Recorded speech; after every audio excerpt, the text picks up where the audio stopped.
Tak się jakoś utarło, że jak słyszymy słowo kwas, to nasze pierwsze skojarzenia biegną w stronę substancji szkodliwych, żrących albo nieprzyjemnych przynajmniej. I część kwasów faktycznie tak działa. Jednak jest również cała grupa kwasów, która nie dość, że potrafi być bardzo miła w spożyciu, jak kwas chlebowy chociażby, to jeszcze zdecydowanie jest kluczowa dla prawidłowego funkcjonowania naszego organizmu i naszego zdrowia. Takim kwasem jest na przykład kwas askorbinowy, czyli popularna witaminka C, a jej niedobory potrafią być bardzo brzemienne w skutki, szczególnie jeśli są długotrwałe. I do takich właśnie, mających kluczowe znaczenie dla naszego zdrowia, zalicza się również substancja, którą się dzisiaj zajmiemy, czyli kwas bursztynowy. Ja się nazywam Wojtek Kurczewski, jesteście na kanale Amber i Sosom i jeśli was ten temat interesuje, to przygotujcie sobie kubek czegoś ciepłego do picia i usiądźcie wygodnie, bo ta opowieść potrwa pewnie tak z pół godzinki z okładem. Serdecznie zapraszam.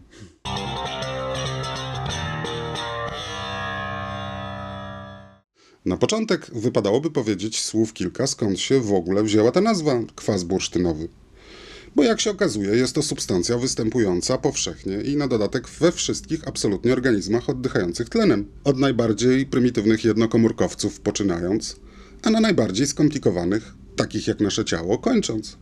No więc skąd ta nazwa? Ano wzięła się ona stąd, że po raz pierwszy, i to jeszcze w głębokim średniowieczu, udało się tą substancję uzyskać w czystej postaci z bursztynu właśnie. I to nie byle jakiego bursztynu, w sensie z jakiejkolwiek żywicy kopalnej, tylko z naszego bursztynu, zwanego obecnie bałtyckim. Bo tak się składa, że tylko nasz bursztyn, ten znajdowany na plaży czy wykopany z ziemi na obszarze od Danii po Lwów, zawiera od 3 do 8% tegoż właśnie kwasu. Reszta żywic kopalnych albo zawiera jakieś zupełnie śladowe jego ilości, albo nie zawiera go wcale.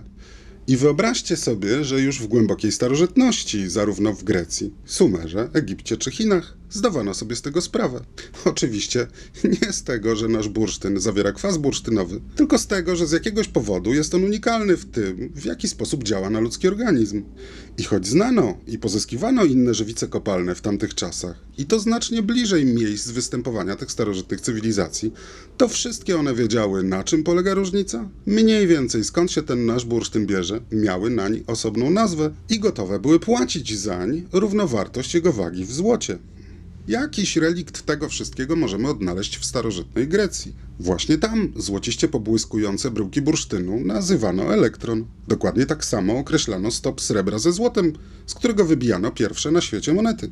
Tak się składa, że ta mieszanka występuje również w stanie naturalnym, czyli w tak zwanej formie rodzimej. I pierwotnie pozyskiwano ją z rzek złotodajnych w starożytnej Lidii i Jonii, właśnie w postaci takich złociście pobłyskujących bryłek. Ale ponieważ wielkość tych bryłek była różna i co więcej, sama zawartość złota i srebra w nich też nie była zawsze taka sama we wszystkich, to korzystanie z nich przy wymianie handlowej przysparzało dokładnie tych samych problemów, co używanie w tym celu kamieni szlachetnych czy bursztynu. Czyli zmuszało obydwie strony transakcji do ustalenia wpierw samej wartości środka wymiany, zanim do jakiejkolwiek wymiany w ogóle mogło dojść.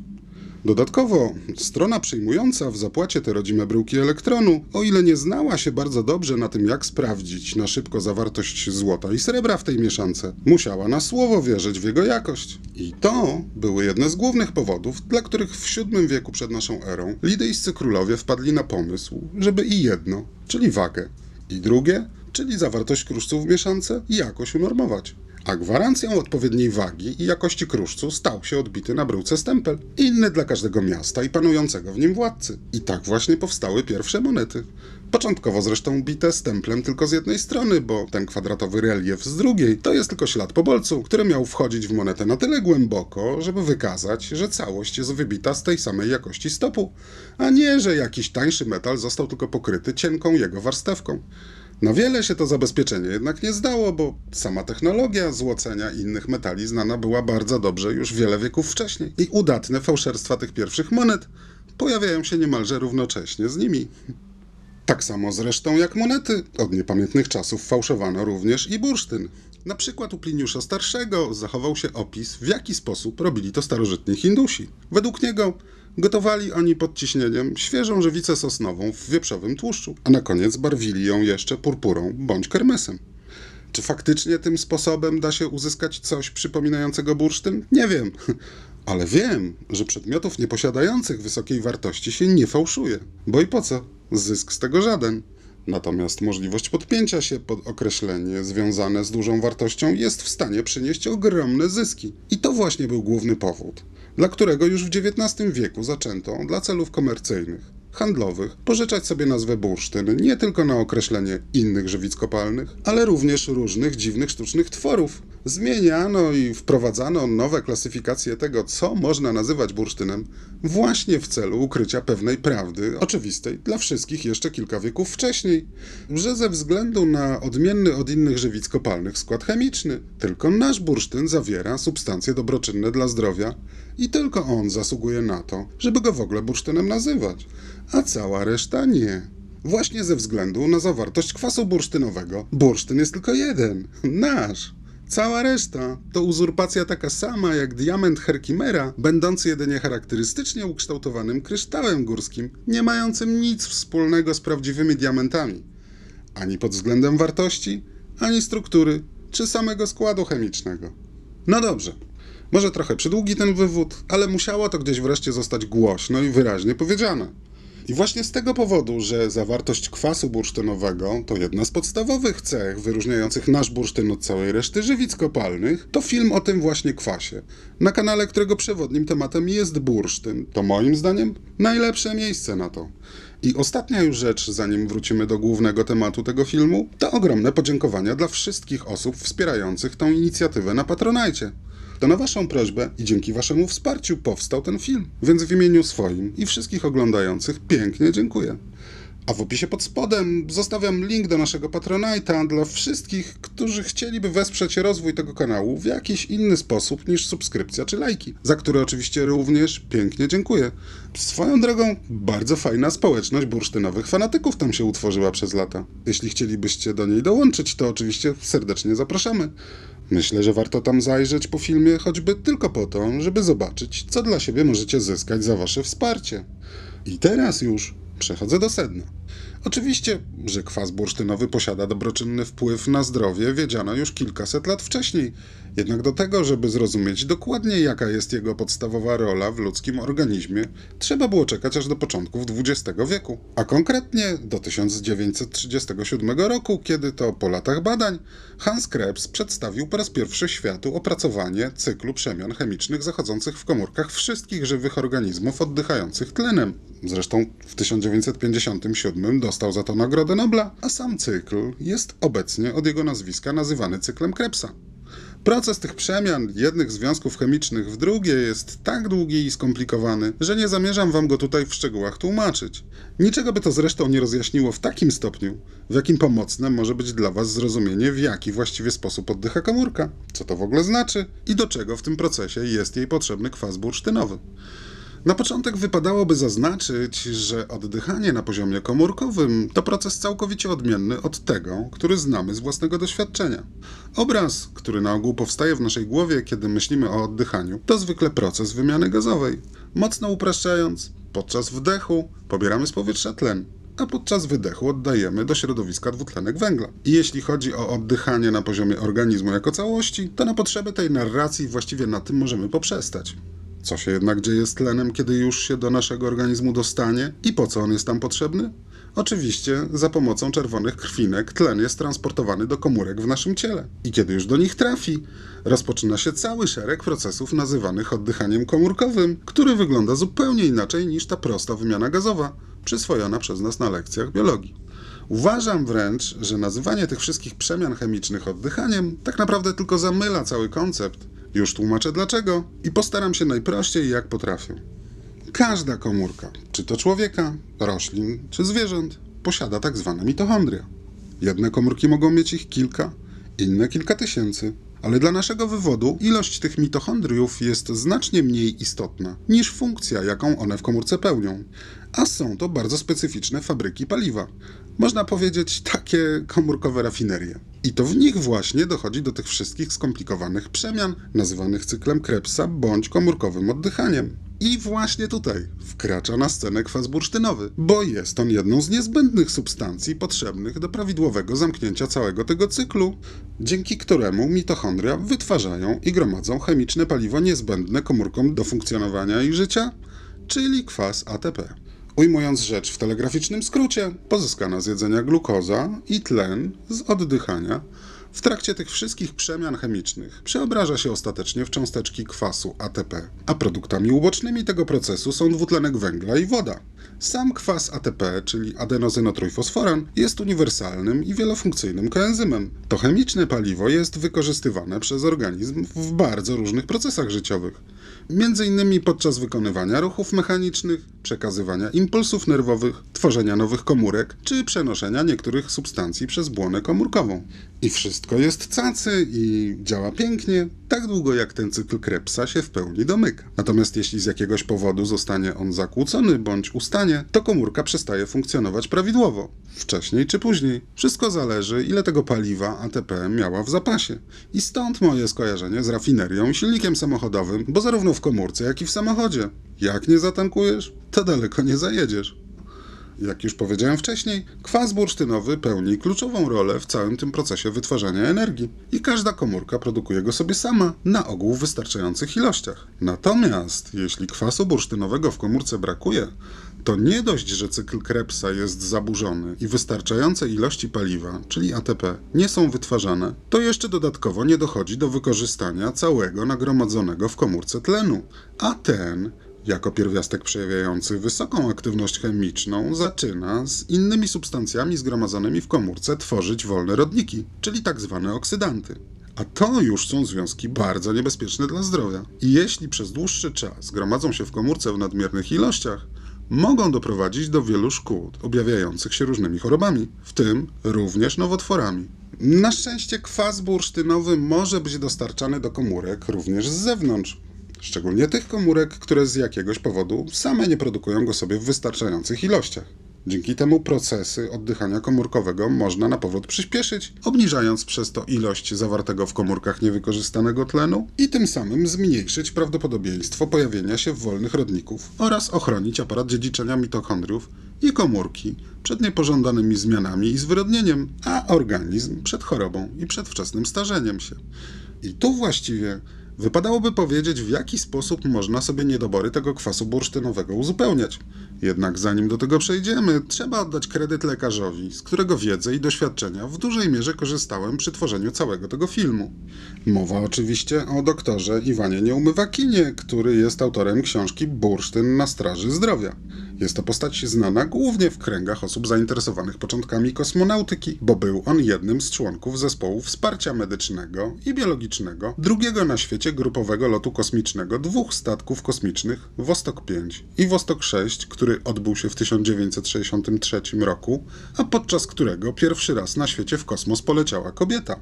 Również w tym samym roku został kierownikiem laboratorium do spraw opracowywania metod i środków zapewnienia opieki medycznej na pokładzie statku kosmicznego i do przejścia na emeryturę był związany z kosmonautyką i tak zwaną medycyną kosmiczną. Czy dr Nieumywakin zainteresował się bursztynem i tradycyjną medycyną ludową jeszcze przed przejściem na emeryturę? I jakie były powody tego zainteresowania, nie jest do końca jasne. Być może choroba żony, Ludmiły, również lekarza, radiologa i internisty, odegrała tu jakąś rolę, bo o ile wówczas w Związku Radzieckim, jak twierdzi pani Ludmiła, żaden szpital nie potrafił jej pomóc, to z powodzeniem poradziła sobie z jej problemem szeptunka, czyli taki właśnie ludowy uzdrowiciel. W każdym razie, już po przejściu na kosmiczną emeryturę w 1991 roku rozpoczyna się alternatywna, trwająca prawie 30 lat kariera doktora Nieumywakina. I jako postać działająca na styku wiedzy ludowej i współczesnej nauki staje się bardzo popularny. Jest często zapraszany do różnych programów telewizyjnych i tworzy przynajmniej 2 tak zwane ośrodki zdrowia, czyli placówki o charakterze paramedycznym, gdzie stosuje wypracowane przez siebie metody aż do 2018 roku, w którym to odchodzi we śnie w wieku 90 lat z powodu zatrzymania akcji serca. Oczywiście bez względu na to, czy i ilu ludziom w tym czasie dr Nieumywakin pomógł, jego praca spotkała się z krytyką środowiska medycznego. Główne wytaczane przeciwko niemu zarzuty to brak naukowego potwierdzenia skuteczności jego metod leczenia, brak odpowiednich badań klinicznych w zakresie bezpieczeństwa używanych metod dla organizmu ludzkiego i częste posługiwanie się zniekształceniem poznawczym zwanym błędem przeżywalności. Ostatni zarzut jest szczególnie ciekawy, Błąd przeżywalności bądź błąd ocalałego to wadliwe rozumowanie polegające na pomijaniu ukrytych przyczyn, dla których dane użyte do wnioskowania mogą być niereprezentatywne. Jednym z koronnych przykładów takiego błędnego rozumowania jest historia z czasów II wojny, podczas której statystyk Abraham Wald zwrócił uwagę angielskim siłom powietrznym, że planowanie dodatkowych przeciwpancernych wzmocnień w samolotach według uszkodzeń tych, które wróciły z lotów bojowych, jest takim właśnie błędnym rozumowaniem, bo najbardziej wrażliwe mogą być właśnie te obszary, których uszkodzeń nie stwierdzono, ponieważ nie pozwoliły na powrót samolotów do bazy. Inny bardzo dobry przykład pochodzi z lat 90. zeszłego wieku. Wtedy to w Anglii pojawiło się szereg naukowych publikacji sugerujących, że koty i psy, które wypadły z wyższych pięter budynków, odnosiły mniej obrażeń niż te spadające z niższych pięter. Tłumaczono to wówczas szczególnymi zdolnościami adaptacyjnymi tych zwierząt do radzenia sobie z takimi upadkami. Późniejsze badania wykazały jednak, że była to absolutna bzdura, bo do weterynarzy trafiały jedynie te zwierzaki, które miały wyjątkowe szczęście przeżyć taki upadek. Więc jak sami widzicie, może i ukryty pod gładkim stwierdzeniem, ale błąd przeżywalności to zarzut jednakowoż poważny. Czy w stosunku do metod doktora Nieumywakina słuszny, tak samo zresztą jak i cała reszta zarzutów, to już nie mnie oceniać. Nie mam wykształcenia medycznego, ani nie jestem lekarzem. Jestem tylko misiem wyskakującym z tego YouTube'owego okienka i jako taki nie mam żadnego prawa mówić wam, czy coś jest albo nie jest dobre dla waszego zdrowia. Natomiast jako historyk i etnograf z wykształcenia mam pełne prawo przedstawić wam zarówno co na temat właściwości bursztynu uważano na kurpiach, co zresztą już raz zrobiłem w tym artykule. Możecie przeczytać go na mojej stronie. Link zostawiłem w opisie pod filmem. Mam również pełne prawo przedstawić wam, co na temat bursztynu i kwasu bursztynowego uważał sam dr Nieumywakin, bez względu na wszystkie te stawiane zarzuty. A ponieważ do odebrania mu prawa do wykonywania zawodu czy tytułu naukowego nigdy nie doszło, to jeśli pozwolicie, na potrzeby tego filmu dalej będę go tytułował doktorem. Oczywiście słusznym byłoby w tym miejscu postawić pytanie, po co w ogóle przedstawiać koncepcję doktora Nieumywakina, skoro budzą tyle kontrowersji. Odpowiedź jest prosta, bo w temacie bursztynu akurat ciężko o jakiekolwiek oficjalne stanowisko środowisk medycznych, a powodów dla takiego stanu rzeczy jest co najmniej kilka. Pierwszy, bardzo prosty, wynika z tego, że bursztyn bursztynowi nierówny. I tu nie tylko o kolor czy przezroczystość chodzi, ale przede wszystkim o skład chemiczny. Biorąc tylko pod uwagę kwas bursztynowy, to jego zawartość w bursztynie jest określana w przedziale od 3 do 8%. I ta różnica wydaje się nie być wielka, ale tylko do czasu, jak nie przeliczymy sobie tego na wartości bezwzględne, bo wtedy nam wyjdzie, że w jednym kawałku bursztynu może być o 160% więcej tego kwasu niż w innym. Więc pierwszy problem to jak podejść do dawkowania, czy chociażby standaryzacji samego technologicznego procesu wytwarzania czegokolwiek z tak niejednorodnego chemicznie materiału. A na razie mówimy tylko o kwasie bursztynowym. O innych substancjach, które w skrajnym przypadku w jednych kawałkach bursztynu mogą występować, a w innych już niekoniecznie. Nawet tutaj nie będę wspominał, żeby dodatkowo nie komplikować. Druga sprawa to różne metody obróbki bursztynu stosowane w pracowniach bursztynniczych i jubilerskich, tylko pogłębiające tą bursztynową nierówność. Niektórzy już od starożytności albo gotowali bursztyn w oleju, żeby zmiękł i można go było wyginać, albo w późniejszych czasach podgrzewali go na sucho, żeby zmienić mu kolor na bardzo kiedyś popularny tzw. koniakowy. Czy wreszcie tak jak dziś, są tacy, którzy gotują bursztyn pod wysokim ciśnieniem w autoklawach, żeby nadać mu większą twardość i klarowność.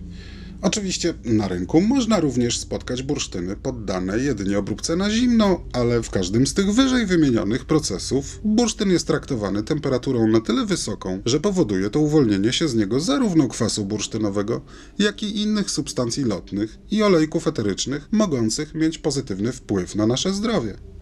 I właśnie dlatego, że od niepamiętnych czasów już ludzkość miała świadomość, że te zdrowotne substancje uwalniają się z bursztynu w trakcie podgrzewania, używano go jako kadzidło i nazwano bursztynem, czyli płonącym kamieniem.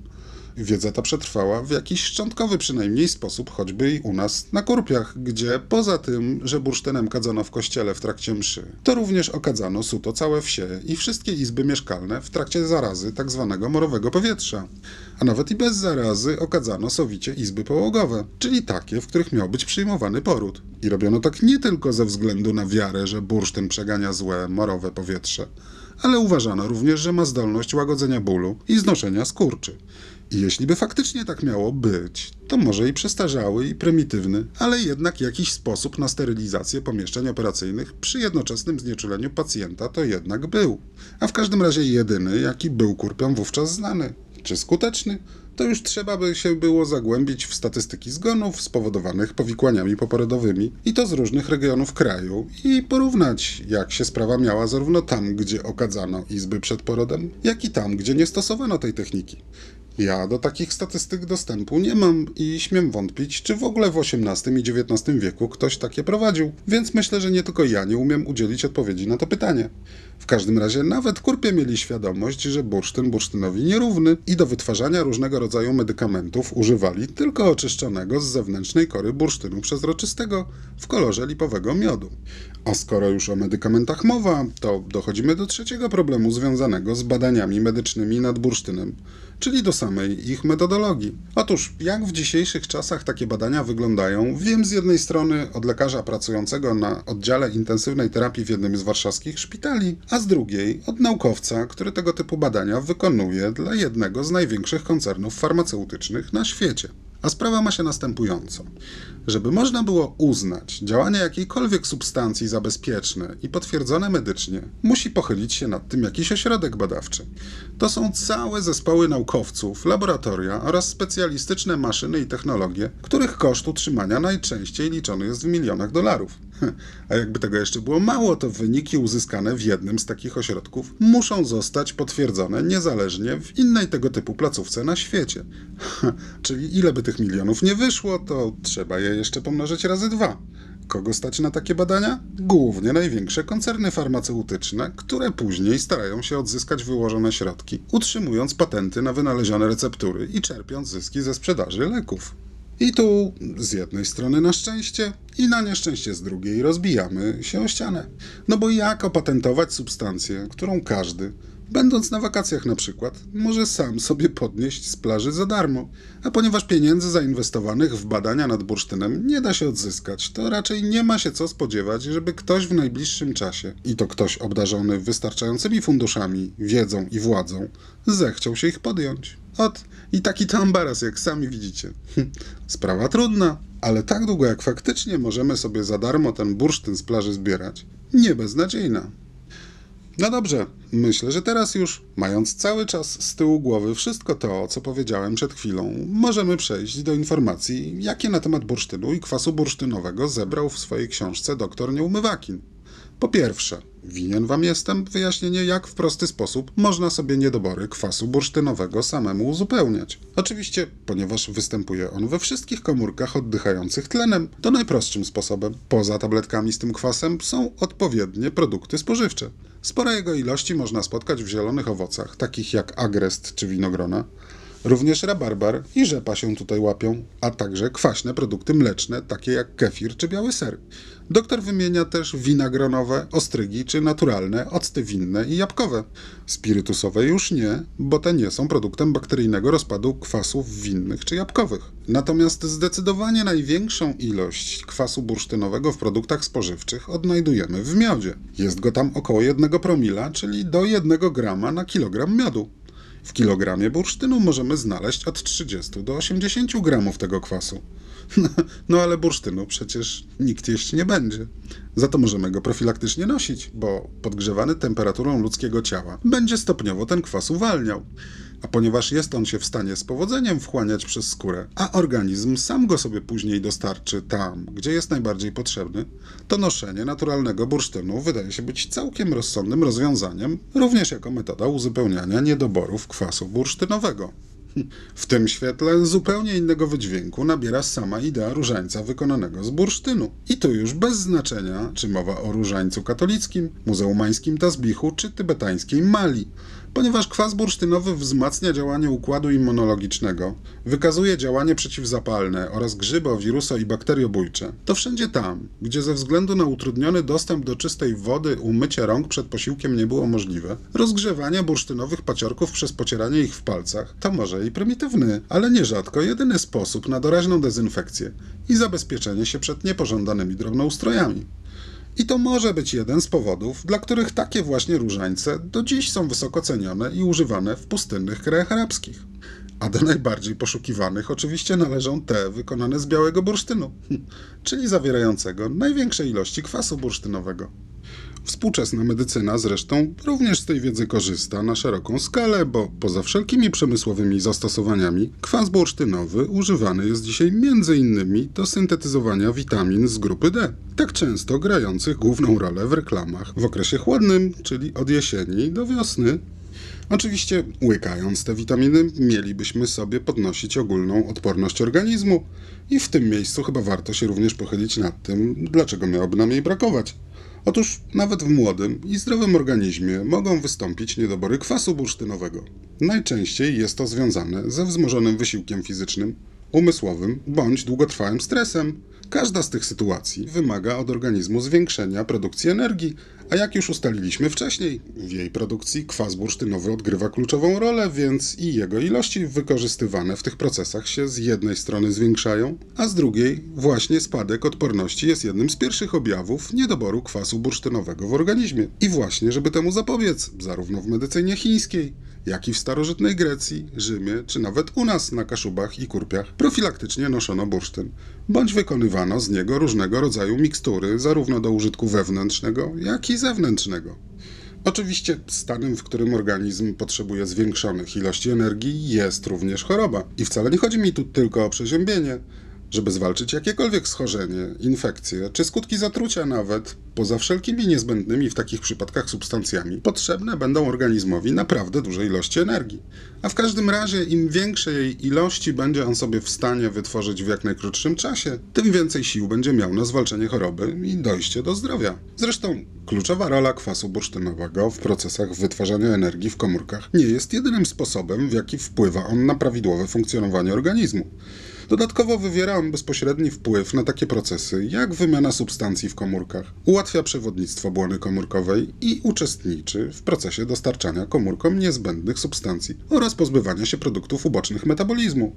Poza tym wspomaga prawidłowe funkcjonowanie całego układu nerwowego i endokrynologicznego, czyli hormonalnego, a także zwiększa przyswajalność produktów spożywczych i przyspiesza proces pozbywania się i rozkładu niekorzystnych i zbędnych substancji, zarówno tych wytwarzanych przez organizm, jak i takich, które mniej bądź bardziej świadomie sami do niego wcześniej dostarczyliśmy, jak alkohol chociażby.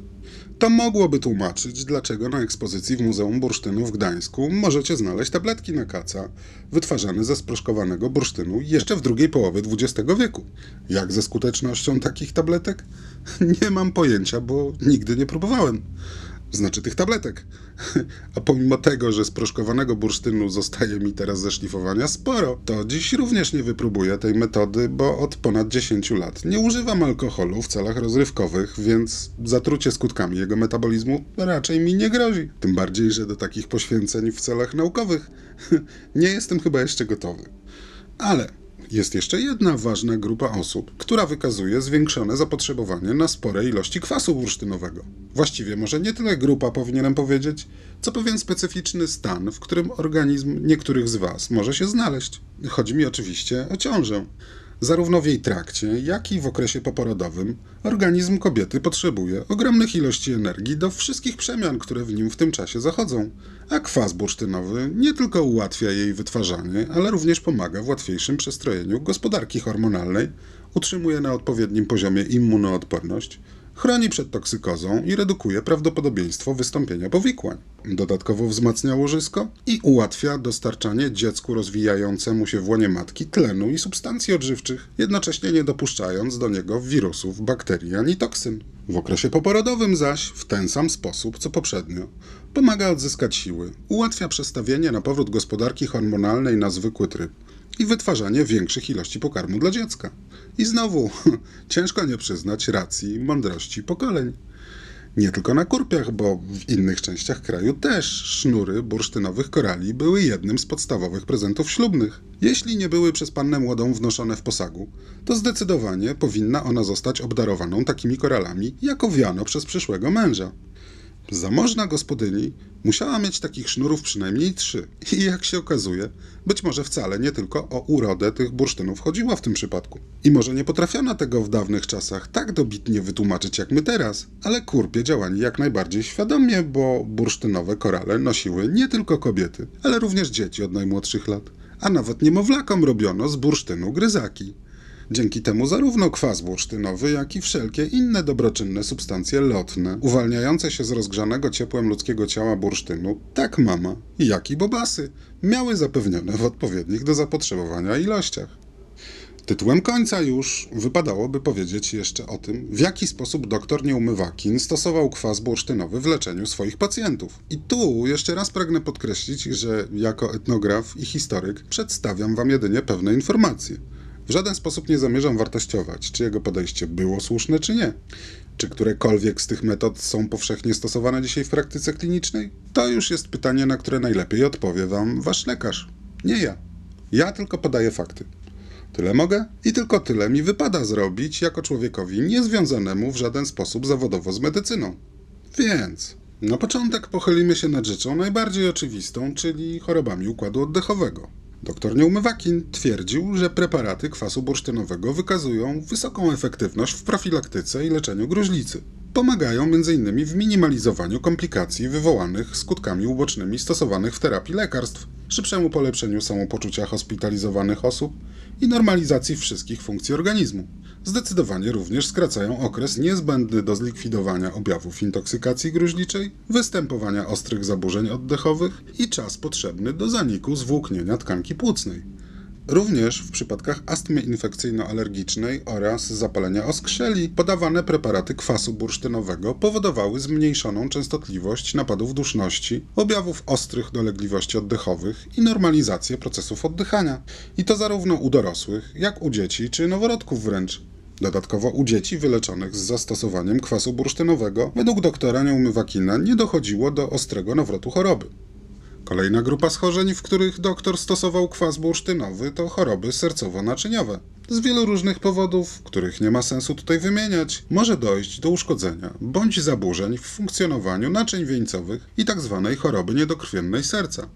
Jest to chroniczny stan, który pojawia się na skutek przewlekłego, niedostatecznego zaopatrzenia komórek mięśnia sercowego w tlen i substancje odżywcze. Z tego powodu serce traci z czasem swoją naturalną zdolność do szybkiej adaptacji tempa, w jakim powinno pompować krew ze względu na zmieniające się obciążenia, a to w konsekwencji często doprowadza do dusznicy bolesnej, a w najgorszym przypadku także do zawału mięśnia sercowego. I według Światowej Organizacji Zdrowia nawet dziś jest to zdecydowanie najczęstsza przyczyna zgonów w krajach rozwiniętych. W tym przypadku kwas bursztynowy, podawany z odpowiednimi lekami oczywiście, usprawnia zaopatrzenie mięśnia sercowego w tlen i niezbędne substancje odżywcze oraz wspiera pracę układu nerwowego odpowiedzialnego za przekazywanie impulsów sterujących pracą serca. Również w przypadku zapalenia mięśnia sercowego dodanie do terapii kwasu bursztynowego znacząco przyspiesza proces wyjścia z choroby. I już tak zupełnie ogólnie pozwala również na znaczące zmniejszenie dawek leków, którymi tradycyjnie leczone są choroby serca. Kolejną grupą pacjentów, jak twierdzi doktor, którzy mogą odczuć zbawcze działanie kwasu bursztynowego, są cukrzycy. W tym przypadku, w odróżnieniu od preparatów, których działanie ukierunkowane jest na obniżenie poziomu glukozy we krwi drogą zmniejszenia jej wytwarzania w organizmie, kwas bursztynowy pobudza przenikanie glukozy bezpośrednio do komórek i przyspiesza jej przetwarzanie w mitochondriach na energię, bez tłumienia samego procesu uzupełniania krwi jej nowymi porcjami. A ponieważ kwas bursztynowy posiada dobroczynny wpływ na cały układ endokrynologiczny, to może również pozytywnie wpływać na regulację samego procesu wytwarzania insuliny w trzustce i usprawniać pracę wątroby i nerek. Choroby onkologiczne to następny wielki dział praktyki klinicznej, w której zastosowanie kwasu bursztynowego przyniosło obiecujące rezultaty. Dr Nieumywakin uważał, że leczenie kompleksowe, obejmujące pozbawioną soli dietę owocowo-warzywną i napoje witaminizowane zawierające kwas bursztynowy kilkukrotnie zmniejszyły śmiertelność wśród chorych, a także znacznie poprawiły ich stan i ogólną wydolność. Wysoka efektywność preparatów z kwasem bursztynowym dała się także odnotować w walce z toksykozami towarzyszącymi chorobom nowotworowym, a także stosowanymi chemio- czy radioterapiami. We wszystkich tych przypadkach kwas bursztynowy w połączeniu ze środkami aktywizującymi wydalanie złogów znacząco obniża następstwa intoksykacji organizmu i jednocześnie wzmacnia jego zdolność do przeciwstawiania się zatruwającemu oddziaływaniu niektórych substancji i wolnych rodników. Również w tym przypadku pozwala znacząco obniżyć dawkę stosowanych leków. Natomiast ze względu na fakt, że kwas bursztynowy chroni przed negatywnymi skutkami radioterapii, bezcelowe jest jego stosowanie jednocześnie z naświetlaniem. Co innego po zakończonym cyklu zabiegów. Tutaj jego zastosowanie może być bardzo korzystne, ponieważ pomoże zlikwidować wpływ tych terapii na zdrowe komórki organizmu. Ostatnia grupa pacjentów, o której wspomina dr Nieumywakin, to najczęściej ofiary wypadków komunikacyjnych, ale nie tylko.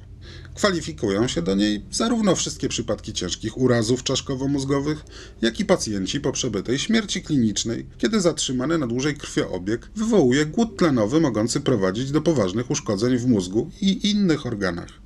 Dlatego po przywróceniu krążenia krwi należy jak najszybciej przywrócić oddychanie komórkowe, żeby dostarczony przez krew, ale jeszcze nie wykorzystany przez komórki tlen nie wywołał stresu oksydacyjnego, czyli nie przekształcił się w toksyczne nadtlenki i wolne rodniki, które mogłyby doprowadzić do trwałego uszkodzenia wszystkich składników komórki, również jej mechanizmów dziedziczenia, a nawet śmierci. I tutaj kwas bursztynowy po raz kolejny okazał się jednym z najlepszych środków przywracających oddychanie komórkowe i zapobiegających temu stresowi oksydacyjnemu. No dobrze, i jeśli chodzi o wiedzę zawartą w książce doktora Nieumywakina, to na tym, co wam przedstawiłem dotychczas, zamierzam poprzestać. Oczywiście każdy, kto miałby ochotę ją samemu przeczytać, nie powinien mieć większego problemu ze znalezieniem jej w sieci. Jak będzie w przyszłości? Nie wiem, ale teraz, kiedy nagrywam ten film, jest to pozycja ogólnie dostępna na różnych stronach zajmujących się sprzedażą książek o podobnej tematyce. Myślę również, że jest to bardzo dobry moment na to, żeby przerwać naszą opowieść na temat prozdrowotnych substancji zawartych w bursztynie. I specjalnie tutaj mówię przerwać, a nie zakończyć, bo w tym filmie skupiliśmy się tylko na kwasie bursztynowym, a jak już wam tłumaczyłem przy innej okazji, z bursztynu w procesie suchej destylacji uwalniają się również inne substancje lotne, odzyskiwane w postaci mieszaniny olejków eterycznych składających się na bursztynowe oleum. Odkrytych i naukowo opisanych jest tych substancji już ponad 100, a ponieważ w ostatnich latach doszło do znacznego postępu zarówno w ich rozpoznaniu, jak i zbadaniu ich właściwości, to zdecydowanie warto byłoby obecny stan badań nad tymi substancjami omówić, ale publikacji i materiałów tych jest tyle, że musimy to sobie zostawić na osobną opowieść, która wcześniej czy później się na tym kanale pojawi. Swoją drogą, jeśli mielibyście ochotę obejrzeć takie podsumowanie o tych dodatkowych, innych substancjach, to napiszcie proszę jakieś miłe słówko na ten temat w komentarzu pod filmem.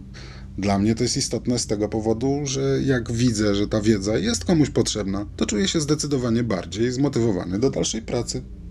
I z mojej strony to by było tyle na dziś. Mam nadzieję, że ten materiał był dla was pożyteczny, a wiedza w nim zawarta jeszcze nie raz wam się w życiu przyda. A jeśli w ogóle dotrwaliście aż do tego momentu, to z jednej strony pięknie dziękuję za cierpliwość, a z drugiej gratuluję wytrwałości. Tak długi czas skupienia to dziś już wielka rzadkość, więc bez wątpienia jesteście wyjątkowi. Dużo zdrowia i w ogóle wszystkiego dobrego. Do zobaczenia następnym razem. Cześć!